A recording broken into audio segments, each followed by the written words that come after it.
Hello everyone, जय हिंद। अब हमारे लिए इस चैप्टर का अगला सवाल रहेगा क्वेश्चन नंबर 33। यानी इस वीडियो में हम क्वेश्चन नंबर 33 को सॉल्व करने वाले हैं। क्वेश्चन नंबर 33 में जो कथन लिखा हुआ है यानी प्रश्न जो लिखा हुआ है वह इस प्रकार से है। तो क्वेश्चन नंबर 33 में बताया जा रहा है कि दो ऊर्ध्वाधर स्तंभों के बीच की दूरी 60 मीटर है। दो ऊर्ध्वाधर स्तंभों के बीच की दूरी 60 मीटर है और एक की ऊंचाई दूसरे से दुगनी है। उनकी जड़ों को मिलाने वाली रेखा के मध्य बिंदु पर उनके शिखरों के उन्नयन कोण एक दूसरे के पूरक हैं। उनकी ऊंचाई निकालें। अर्थात इस प्रश्न में हमें दो स्तंभों के बारे में बताया जा रहा है। यह स्तंभ कुछ इस प्रकार से है कि एक की जो लंबाई है वो दूसरे के दुगनी है, यानी एक की लंबाई दूसरे के दुगनी है। इसे हम ड्रॉ कर लेंगे। तो मान लेते हैं कि एक पहला स्तंभ है ये, ठीक। इस तरीके से एक स्तंभ हो गया, है ना। इस तरीके से, ठीक। तो ये हो गया एक स्तंभ, इसे हम ए और बी कह देंगे, ठीक। और एक दूसरा स्तंभ है, लेकिन ये जो इतना बड़ा है इससे छोटा स्तंभ है, तो मान लेते हैं ये स्तंभ इस प्रकार से, ठीक। ज़्यादा ही छोटा हो गया, ठीक ना, फिर भी चलेगा। तो इसे क्या मान लें, इसे पी और सी मान लेते हैं, ठीक। तो ये इस प्रकार से ए बी एक स्तंभ है और पी सी दूसरा स्तंभ है। और यहाँ बताया जा रहा है कि एक की लंबाई दूसरे की दुगनी है, तो बड़े स्तंभ की लंबाई डबल होगी। तो इस छोटे स्तंभ की लंबाई को हम क्या मान लेते हैं, एक्स मान लेते हैं। यही तो हमें चाहिए ना, इसीलिए इसकी लंबाई यानी ऊंचाई कह लीजिए, लंबाई कह लीजिए। खड़ा है तो ऊंचाई है, सोया है तो लंबाई है, ठीक ना। तो छोटे स्तंभ की ऊंचाई एच मान लेंगे, तो बड़े स्तंभ की ऊंचाई क्या हो जाएगी, इस स्तंभ की लंबाई यानी ऊंचाई की दुगनी हो जाएगी, ठीक ना। तो ये हो गई कितनी, इतनी, यहाँ से लेकर के यहाँ तक। तो ये कितनी है, डबल है। छोटे स्तंभ की ऊंचाई जो है उसकी डबल है, ठीक ना, इस प्रकार से। तो छोटे स्तंभ की ऊंचाई h, बड़े स्तंभ की ऊंचाई कितना, 2a। फिर आगे बताया जा रहा है कि इन दोनों स्तंभों के बीच की जो दूरी है वो है 60 मीटर। यानी इन दोनों के जड़ों को अगर हम मिला दें इस तरीके से, है ना, तो इनके बीच की दूरी बताई जा रही है कितनी है, वो है 60 मीटर। यहाँ से यहाँ तक 60 मीटर की दूरी है, ठीक ना, 60 मीटर इस तरीके से, ठीक। इन दोनों के बीच की दूरी 60 मीटर है, ठीक। और इन दोनों स्तंभों के जड़ों को मिलाने वाली जो रेखा है ये बी सी, उसके मध्य बिंदु पर यानी यहाँ पर, उसके मध्य बिंदु पर यानी यहाँ पर, इस बिंदु को ओ मान लेते हैं, ठीक ना। दोनों स्तंभों के जड़ों को मिलाने वाली जो रेखा है उस रेखा के मध्य बिंदु पर, बीचों बीच वाले बिंदु पर इन दोनों इन दोनों स्तंभों के शिखर जो है एक दूसरे के पूरक कोण बनाते हैं। यानी इस प्रकार से ये जो स्तंभ है ना, इसके शिखर का उन्नयन कोण ये हो गया और इसके शिखर का उन्नयन कोण इस प्रकार से हो गया, ठीक। तो दोनों जो स्तंभ है इस बिंदु पर, है ना, उन्नयन कोण बनाते हैं, यानी दोनों स्तंभ के शिखर का उन्नयन कोण इस बिंदु पर बनते हैं, ठीक। लेकिन एक का जो उन्नयन कोण है दूसरे का पूरक है। अगर इसके शिखर का उन्नयन कोण यहाँ पर थीटा मान लिया जाए, तो इसके शिखर का उन्नयन कोण यहाँ पर कितना हो जाएगा, ये इसका पूरक है तो ये थीटा, तो ये कितना हो जाएगा, ये हो जाएगा 90 डिग्री माइनस थीटा, ठीक। यानी ये जो दोनों स्तंभ है इनके शिखर का उन्नयन कोण इस बिंदु पर बन रहे हैं और यह उन्नयन कोण जो है एक दूसरे का पूरक है। अगर एक थीटा है तो दूसरा theta minus 90 degree minus theta, ऐसे इसे समझ सकते हैं। पूरक कोण यानी ये जो दो कोणों का योग 90 डिग्री होता है ये एक दूसरे के पूरक कोण कहलाते हैं। अगर ये 30 है तो ये 60 है, ठीक। अगर ये 45 तो ये भी 45, ये 60 है तो ये 30 है। तो एक दूसरे के पूरक कोण है, कितना है नहीं मालूम है, इसीलिए इसे हम क्या कह देंगे, थीटा, और इसे क्या कहेंगे 90 डिग्री माइनस थीटा कहेंगे, ठीक ना, इस प्रकार से। तो हमें चाहिए क्या चीज़, एच चाहिए, ठीक। तो मान लेते हैं छोटे स्तंभ की जो ऊंचाई है वो कितनी है, एच है, ठीक। लिखेंगे यहाँ पर, माना एक छोटा एक बड़ा ही है ना, इसीलिए माना छोटे छोटे स्तंभ, स्तंभ ही है ना, हाँ स्तंभ है। तो छोटे माना छोटे स्तंभ की ऊंचाई बराबर एच, और जब छोटे स्तंभ की ऊंचाई एच है तो बड़े स्तंभ की ऊंचाई जो इसकी डबल है तो क्या हो जाएगी, तो और बड़े बड़े स्तंभ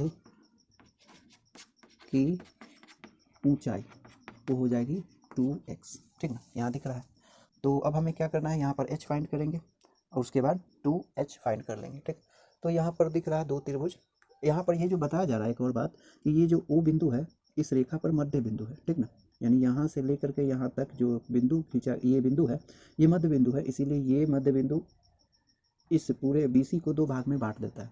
एक हो जाएगा यहाँ से BC यानी OB और यहाँ से OC।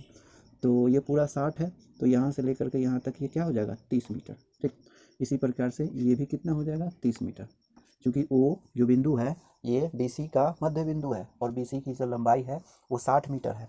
तो ये O इन दोनों को आधा आधा भाग में बांट देगा, आधे भाग में, यानी 30-30 भाग में 30-30 मीटर में क्या कर देगा, एक दूसरे को बांट देगा, यानी BC को 30 और 30 दो भागों में बांट देगा। ठीक, तो O से B की जो लंबाई होगी 30 मीटर और O से C की लंबाई जो हो जाएगी वो भी 30 मीटर। ठीक, तो अब हमें क्या चाहिए, H चाहिए, है ना। तो क्या कर सकते हैं, यहाँ पर दोनों त्रिभुज को फॉलो करना पड़ेगा, है ना।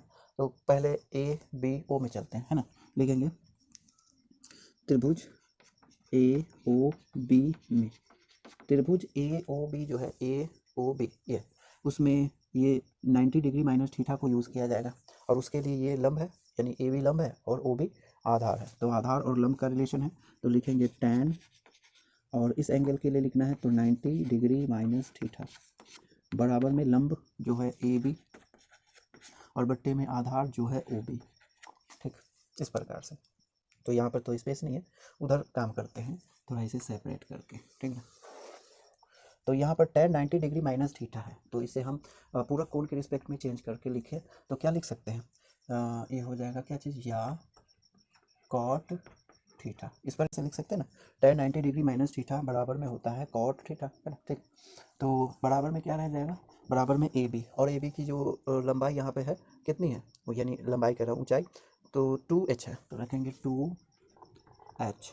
और OB बताइए, OB यहाँ पर देखो कितना है, O से B 30 मीटर है, तो रख देंगे 30 मीटर। ठीक, अब H बराबर करते हैं ना, H बराबर कर लेते हैं, लिखेंगे क्या चीज़, या इसे क्रॉस मल्टी, यहाँ पर ये देखें, ये ऊपर में 2 है और नीचे में 30 है, तो 2 एकम 2 और 15 दूना 30 हो जाएगा, इस प्रकार से। ठीक ना, तो क्या हो जाएगा यहाँ पर, या यहाँ थोड़ा लिखते हैं नीचे में, कॉट थीटा बराबर में H/15। ठीक ना, मीटर, या इसे क्रॉस मल्टीप्लाई कर दें तो एक तरफ H और दूसरी तरफ जो होगा देखिएगा, तो एक तरफ H होगा तो हम पहले H को लिखेंगे। ठीक ना, आप लिख सकते हैं बाद में भी, इस पक्ष में भी लिख सकते हैं, लेकिन मैं इस पक्ष में ही लिखूंगा। ठीक ना, गुने में क्या है, इसके गुना में है पहले 15। ठीक, गुने में है क्या चीज़, कॉट थीटा, ये मीटर भी है, ध्यान दें मीटर, इस तरीके से। तो H बराबर क्या हो गया 15 गुने कॉट थीटा। अब H का वैल्यू चाहिए तो हमें कॉट का वैल्यू मालूम होना चाहिए ना, ये कॉट थीटा का वैल्यू मालूम होना चाहिए। तो जब तक इस कॉट थीटा का वैल्यू नहीं प्राप्त होता है तब तक आपको H नहीं प्राप्त हो सकता। ठीक, तो अब हमारा क्या काम रहेगा, इस कॉट थीटा को फाइंड करना। ठीक, अब इस कॉट थीटा को फाइंड करने के लिए ये जो त्रिभुज है इस त्रिभुज में चलेंगे। ठीक, तो लिखेंगे अब त्रिभुज POC से, त्रिभुज POC से कॉट थीटा का मान निकालेंगे। तो कॉट थीटा बराबर क्या होता है, आधार बटे लंब ना। तो इस थीटा के लिए आधार ये है और लंब ये है, तो कैसे लिखेंगे, आधार बटे लंब यानी OC और बटे PC। ठीक ना, यहाँ कोई दिक्कत नहीं ना।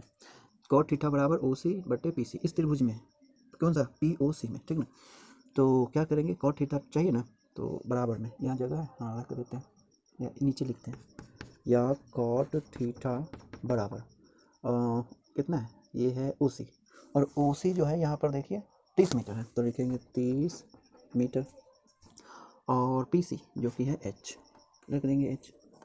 ठीक है, तो यहाँ कॉट थीटा का वैल्यू तो हमें प्राप्त हो गया ना, कॉट थीटा के बदले में क्या प्राप्त होता है, तो अब कॉट थीटा का वैल्यू यहाँ पर रखेंगे। अब H है ना, H बराबर है ना, तो यहाँ पर लिखेंगे, अब इसे समीकरण कुछ मान लेते हैं ना, ऐसे बोलने में नहीं बन रहा है, तो इसे कुछ मान लिया जाए, मान लेते हैं ये क्या है, समीकरण 1। ठीक ना, बोलने में नहीं बन रहा ना, क्या बोलेंगे, कॉट थीटा का मान किस में रखने पर, किस में, तो समीकरण 1 में रखने पर, है ना। तो लिखेंगे क्या चीज़, अब समीकरण 1 में कॉट थीटा का मान, है ना, रखने पर, तो समीकरण 1 क्या हो गया, H बराबर में 15 मीटर और गुणे में कॉट थीटा, और कॉट थीटा का वैल्यू ये है 30 मीटर और बट्टे में H है, तो अब बट्टे में यहाँ भी H आ गया और इधर भी H है, तो क्या करना होगा, इस h को इधर लाना होगा, तो क्रॉस मल्टीप्लाई कर देंगे इस प्रकार से, है ना। h के साथ हो जाएगा क्रॉस मल्टीप्लाई, इधर थोड़ा सेपरेट कर लेते हैं, तो h और ये h गुणा हो जाएगा या, तो h स्क्वायर हो जाएगा बराबर में, ये क्या है 15 गुने 23, है ना। तो 15 गुने 23 कितना हो गया, 450 मीटर का स्क्वायर हो गया। अब हमें h चाहिए और यहाँ पर h स्क्वायर है, h स्क्वायर है और हमें चाहिए h, तो h स्क्वायर को हटाना पड़ेगा, यानी इसका वर्गमूल स्क्वायर रूट निकालना पड़ेगा। तो दोनों तरफ स्क्वायर रूट लेने पर, यानी रूट ऑफ क्या चीज़ h स्क्वायर बराबर में ये 450 मीटर स्क्वायर का रूट, तो ये और ये कैंसिल होकर के इधर हो जाएगा h, और इधर कितना हो जाएगा, इसका वर्गमूल 450 का वर्गमूल निकलता है क्या, नहीं निकलता है, 225 का निकलता है। तो 225 हम इसे ऐसे लिख सकते हैं ना, क्या चीज़ 225 गुने 2 मीटर का स्क्वायर, ऐसे लिख सकते हैं, है ना। तो या h बराबर में 225 का वर्गमूल निकल जाएगा, कितना निकलेगा 225 का वर्गमूल कितना होता है, 225 का वर्गमूल हाँ 15 होता है, तो 15 और 2 का वर्गमूल तो निकलेगा नहीं, तो रूट 2, और मीटर है तो मीटर स्क्वायर है तो उसका वर्गमूल मीटर में आ जाएगा, ठीक। तो h का वैल्यू कितना प्राप्त हो गया 15√2, है ना, 15√2, ठीक। तो ये हो गया h का वैल्यू, यानी छोटे स्तंभ की ऊंचाई, है ना। तो लिखेंगे अतः छोटे स्तंभ की ऊंचाई ना,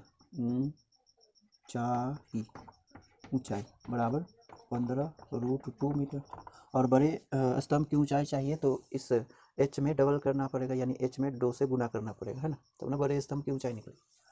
एवं बड़े स्तंभ की ऊंचाई क्या होगी 2h, है ना, 2 गुने h, यानी इसका डबल, तो डबल कितना होगा बराबर में लिख देते हैं 2 गुने h, यानी 15 दूना 30√2 मीटर, ठीक है। तो दोनों स्तंभ की ऊंचाई निकल गई, छोटे स्तंभ की ऊंचाई हो गई 15√2 मीटर और बड़े स्तंभ की ऊंचाई हो जाएगी 30√2 मीटर, ठीक। तो आप इतना नोट कर लें।